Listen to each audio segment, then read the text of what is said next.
الحمد للہ وکفا والصلاة والسلام علی رسول اللہ اما بعد فإن شر الامور محدثاتها وكل محدث بدعة وكل بدعة ضلالة وكل ضلالة في النار او كما قال علیہ التحیۃ والسلام۔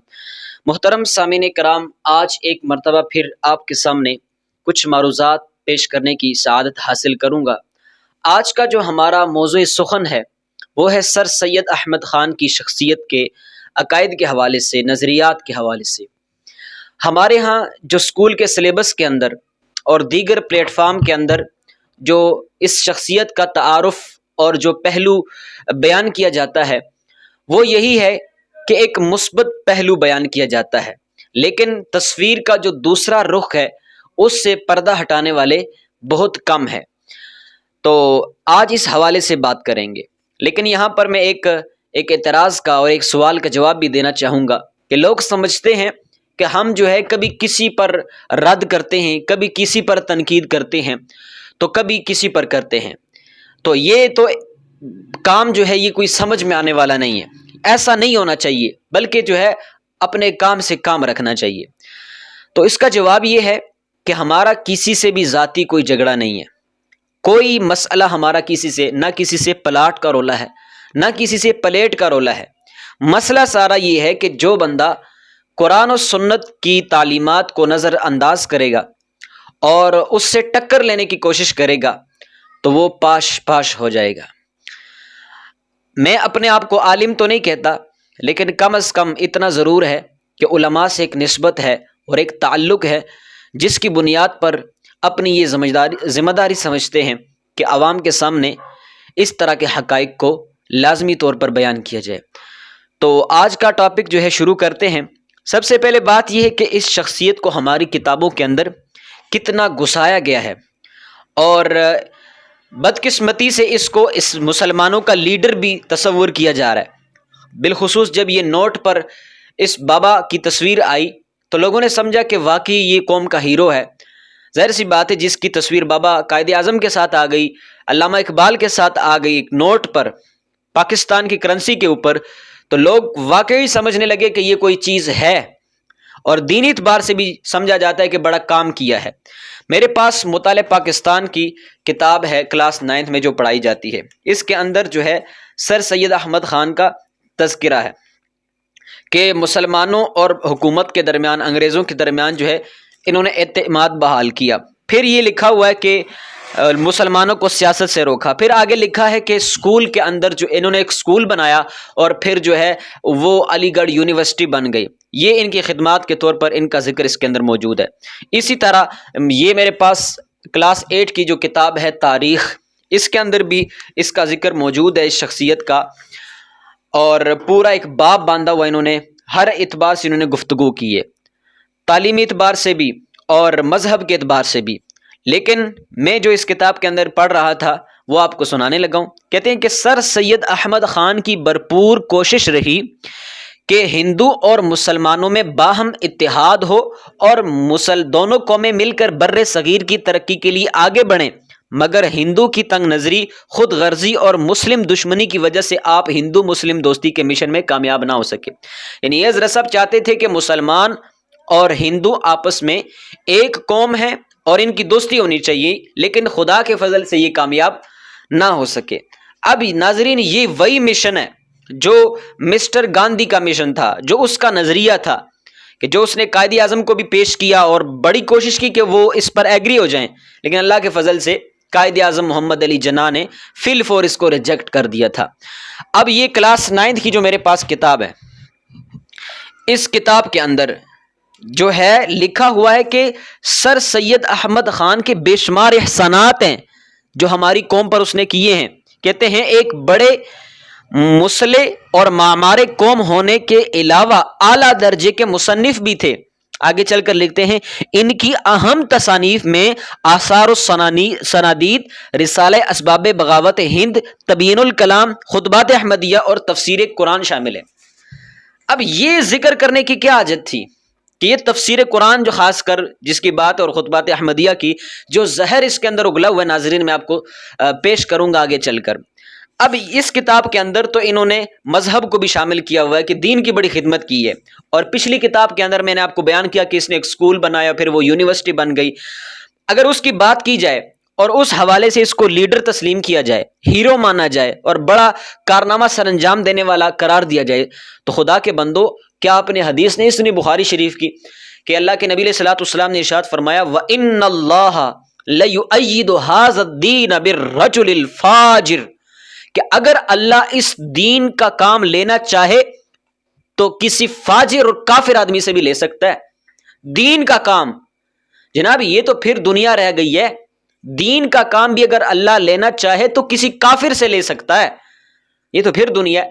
تو لہٰذا اس چیز کو دیکھ کر متاثر ہونے کی حاجت نہیں ہے۔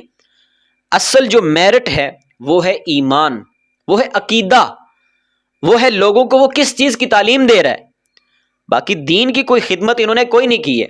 آگے چل کر جو بیڑا غرق کرنے کی ناکام کوشش کی ہے انشاءاللہ میں بیان کرتا ہوں تو آپ کو سمجھ لگ جائے گی کہ اصل معاملات کیا ہیں۔ پھر لوگ کہتے ہیں جناب داڑھی بھی تو رکھی ہے، ٹوپی بھی تو ڈالی ہے، تو لہٰذا یہ تم کیسے ان پر تنقید کرتے ہو؟ خدا کے بندو، اگر داڑھی کی بات کرنی ہے تو داڑھی تو شیطان کی بھی تھی۔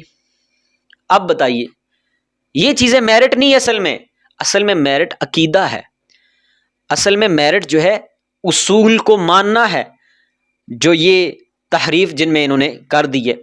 اب چلتے ہیں عقائد کی طرف، جس خاص کر تفسیر القرآن کا جو یہ ذکر ہوا ہے، یہ کلاس 9 کی کتاب سے میں نے جو آپ کو بتایا، اردو کی کتاب سے۔ تفسیر القرآن میں ہے کیا؟ سب سے پہلے آپ کے سامنے ایک اصول بیان کرتا ہوں۔ یہ کہتے ہیں کہ جناب میں خود سے قرآن کو سمجھنا چاہا، میں نے خود سے، کسی استاد سے نہیں، خود سے قرآن کو سمجھنا چاہا۔ یہ ہے پہلا اصول، جو آگے چل کر جو بربادی کی ہے وہ آپ کے سامنے پھر آ جائے گی۔ اور دوسرا اصول یہ بیان کیا کہ جہاں پر عقل اور نقل کا تعارض ہو، عقل اور نقل ٹکرا جائیں، مثال کے طور پر قرآن اور حدیث کچھ اور تقاضا کرتی ہیں، جبکہ عقل جو ہے، عقل انسانی جو ہے وہ کچھ اور تقاضا کرتی ہے، تو یہ بندہ کہتا ہے ہم عقل کو فوکس کریں گے، نقل یعنی قرآن و حدیث کو، جو منقولات ہیں، آثار ہیں، اس کو ہم چھوڑ دیں گے۔ یہ اس کا مطلب ہے۔ اور اس کی مثال پتہ کیا ہے؟ جو اس نے انکار کیا ہے ملائکہ یعنی فرشتے، جنات اور جو شیاطین ہیں، کہتا ہے یہ اگر مخلوق ہیں تو پھر چاہیے تو یہ کہ یہ نظر آئیں۔ عقل کا تقاضا یہ ہے کہ اگر یہ مخلوق ہیں تو پھر نظر آنی چاہیے۔ یہ جنات ہمیں نظر کیوں نہیں آتے؟ تو شیطان ہمیں نظر کیوں نہیں آتا؟ لہذا پتہ چلا کہ یہ مخلوق نہیں ہے۔ حالانکہ قرآن کیا کہتا ہے؟ قرآن کہتا ہے وَمَا خَلَقْتُ الْجِنَّ وَالْإِنسَ إِلَّا لِيَعْبُدُونَ، کہ جنات کو بھی قرآن نے مخلوق قرار دیا، لیکن یہ بندہ کہتا ہے کہ نہیں، ایسا نہیں ہے۔ اسی طرح دوسرا عقیدہ جو سر سید احمد خان کا ہے، وہ کہتا ہے کہ جناب غزوہ بدر اور دیگر جو جنگیں ہوئی مسلمانوں کی، اس پر جو فرشتوں کی مدد آئی ہے اللہ کی طرف سے، کہتے یہ قرآن سے ثابت نہیں ہے، یہ اس کا وجود جو یہ خیالی ہے، یعنی کچھ حیثیت نہیں اس واقعے کی، فرشتے جو ہے مدد کے لیے نہیں اترے، اس کا اس نے انکار کیا ہے۔ حالانکہ ہمارا رب واضح طور پر قرآن میں ارشاد فرماتا ہے اپنے محبوب کو کہ وَإِذْ تَقُولُ لِلْمُؤْمِنِينَ، کہ نبی جب تم مومنین سے تم نے کہا، فرمایا أَلَنْ يَكْفِيَكُمْ، کیا تمہیں کافی نہیں ہے؟ کیا چیز؟ أَن يُمِدَّكُمْ رَبُّكُمْ بِثَلَاثَةِ آلَافٍ مِّنَ الْمَلَائِكَةِ مُنزَلِينَ، کہ تمہارا رب 3000 فرشتے اتار کر تمہاری مدد کرے۔ قرآن بلا ان تصبروا، کیوں نہیں، اگر تم صبر کرو، وتتقوا، اور تقوی اختیار کرو، ویأتوکم من فورہم، تمہاری طرف وہ فوراً حملہ کریں، تو فرمایا ھذا یمددکم ربکم بخمسۃ آلاف من الملائکۃ مسومین، اللہ تمہاری مدد کرے گا 5000 نشان والے فرشتوں کے ساتھ۔ قرآن تو کہتا کہ فرشتے مدد کرتے ہیں اور مدد کی ہے، لیکن یہ بندہ کہتا کہ ایسی بات کوئی نہیں ہے۔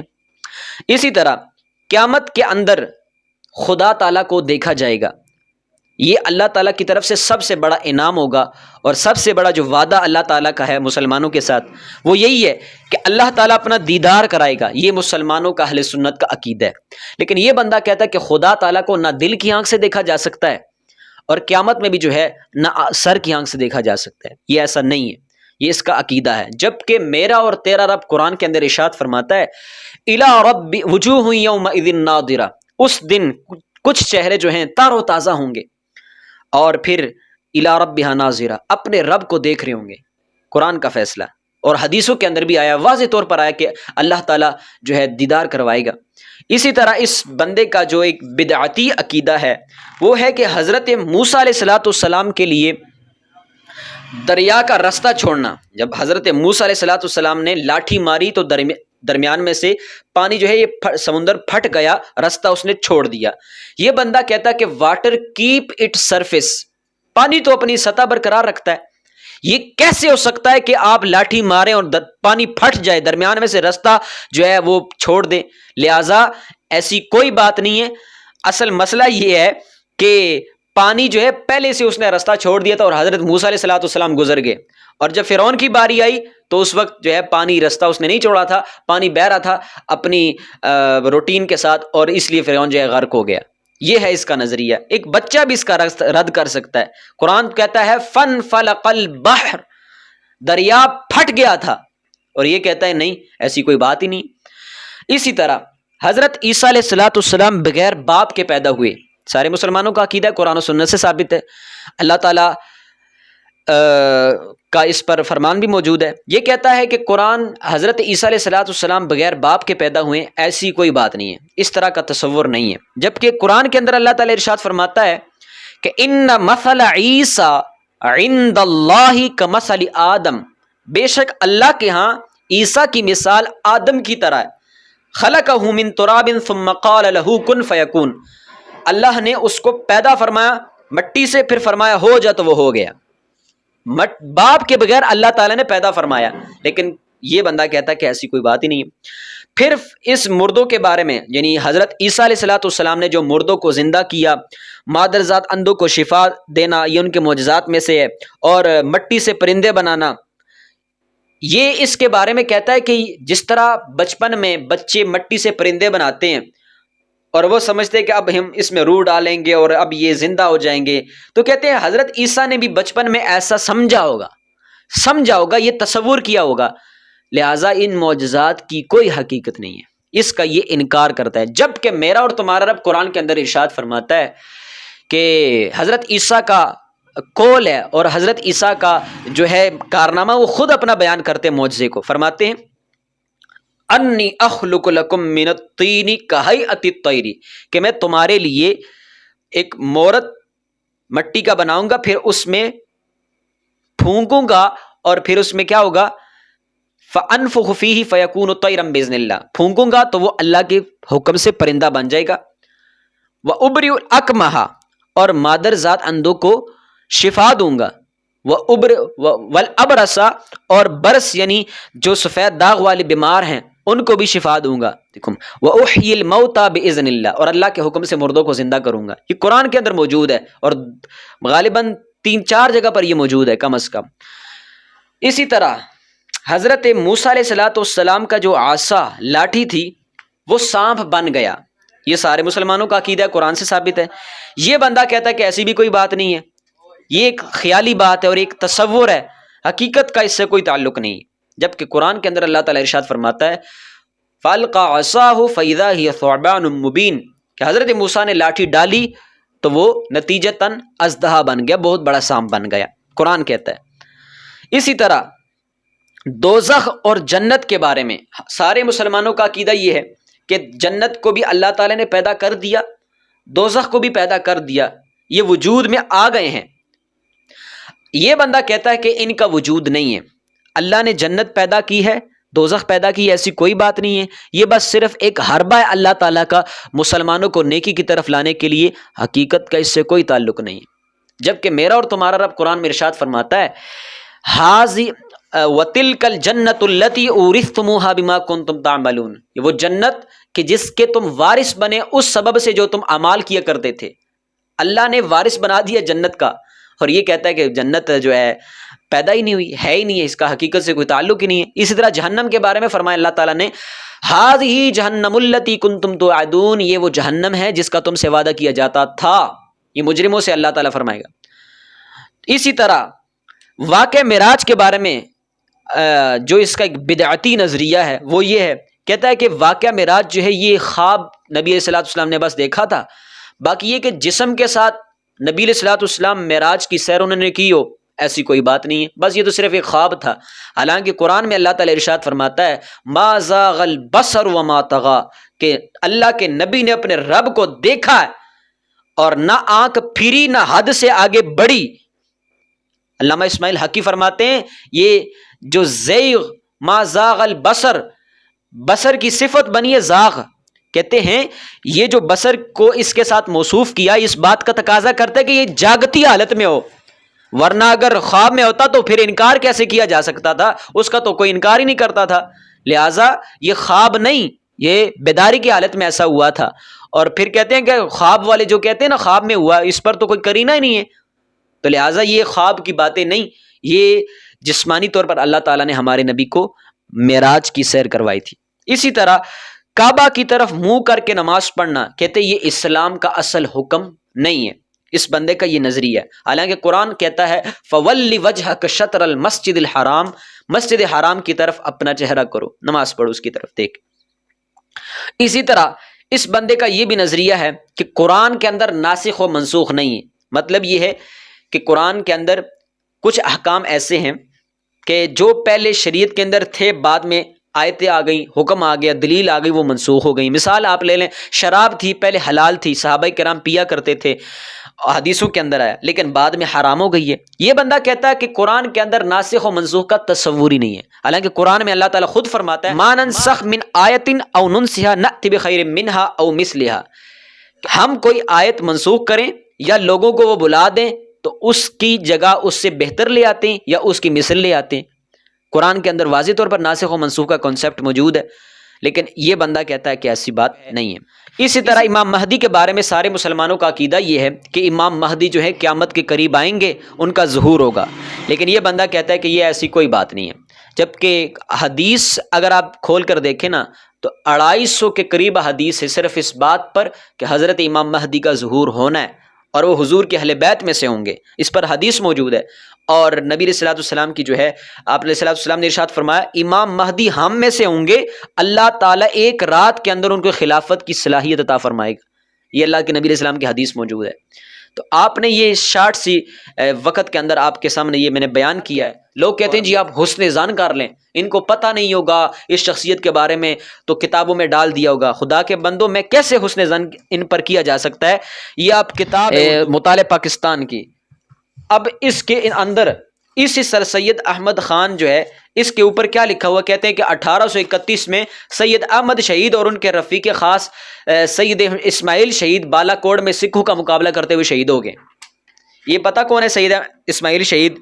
یہ وہ بندہ ہے کہ جس نے اپنی تقویت الایمان اور صراط مستقیم کے اندر ایسے ایسے واہیات بکے ہیں کہ آپ سن کر پریشان ہو جائیں گے کہ یہ کیا اس نے کر دیا ہے، اس کا تو گردن اس کی اڑا دینی چاہیے تھی۔ یہ بندہ کہتا ہے کہ نبی کی عزت اپنے بڑی بھائی جتنی کرنی چاہیے اور ایک گاؤں کے چودھری جتنی ان کی عزت ہوتی ہے، اور اگر اللہ چاہے تو محمد جیسے کروڑوں پیدا کر سکتا ہے، حالانکہ سارے مسلمانوں کا عقیدہ ہے کہ ختم نبوت ہمارے نبی کے بعد کوئی نبی اللہ تعالیٰ پیدا نہیں فرمائے گا، یہ اس کا وعدہ ہے، اور یہ کہتا ہے چاہے تو پیدا کر سکتا ہے، یعنی اللہ کے بیانات میں تضاد پیدا کرنے کی کوشش کر رہا ہے جس سے وہ پاک ہے۔ تو اس قسم کے بندے کو جب اس نے بیچ میں ڈالا ہوا ہے تو آپ سمجھ جائے کہ یہ فرقہ واریت کو فروغ دینے کی کوشش ہو رہی ہے۔ سیدھی سی بات ہے کہ سید شاہ اسماعیلی ان کو ملا تھا اس میں ڈالنے کے لیے، سر سید احمد خان صاحب بھی ملے تھے ان کو، کوئی اور بندہ نہیں ملا تھا، جو پیر مہر علی شاہ صاحب نہیں ملے ان کو جو بیچ میں ڈال دیتے، ان کا ذکر خیر ڈال دیتے، شاہ احمد نورانی کا ڈال دیتے رحمت اللہ تعالی علیہ۔ یہ بندے ان کو ضرور یہاں پہ ان کو بیان کرنا تھا۔ تو اس سے پتہ چلا کہ یہ ایک جانبدارانہ جس کو کہتے ہیں کردار ہے، جس بندے نے یہ نصاب بنایا جو بھی کیا ہے، تو ایسا نہیں ہونا چاہیے۔ تو خدا سے ڈریں اور ایسے لوگوں کو یہ ذمہ داری دی جائے جو اس کے اہل ہیں۔ یہ تو سیدھی سیدھی فرقہ واریت کو جو ہے فروغ دینے کی کوشش کی جا رہی ہے۔ تو اللہ تعالیٰ سے دعا ہے کہ ہمیں حق کو قبول کرنے کی توفیق عطا فرمائے، اور آج جو ہم نے یہ بیان سنا کہ اس شخصیت کے حوالے سے ایک مسلمان کا کیا نظریہ ہونا چاہیے، اس پر ہمیں سوچنے کی توفیق عطا فرمائے۔ اور اگر آپ کو یقین نہیں ہے تو آپ اگر ٹائم ملے تو یہ جو حوالہ جات آپ کو اسکرین پر نظر آ رہے تھے ان کو آپ خود تحقیق کریں، جا کے تفسیر القرآن اور دیگر یہ جو کتابیں ان سے آپ خود دیکھیں، نیٹ سے بھی آپ ڈاؤن لوڈ کر سکتے ہیں، آپ خود چیک کریں اور پھر آپ فیصلہ کریں کہ آخر حق کیا ہے۔ ہم نے اپنی طرف سے کوئی بھی چیز نہیں بیان کی، میں نے شروع میں بیان کیا کہ ہمارا کوئی کسی کے ساتھ اس طرح کا مسئلہ نہیں ہے، مسئلہ وہی ہے کہ جو کتاب و سنت میں آیا اس سے وہ چیزیں ٹکرا رہی ہیں۔ اللہ تعالیٰ سے دعا ہے کہ ہمیں عمل کرنے کی اور سوچنے کی توفیق عطا فرمائے۔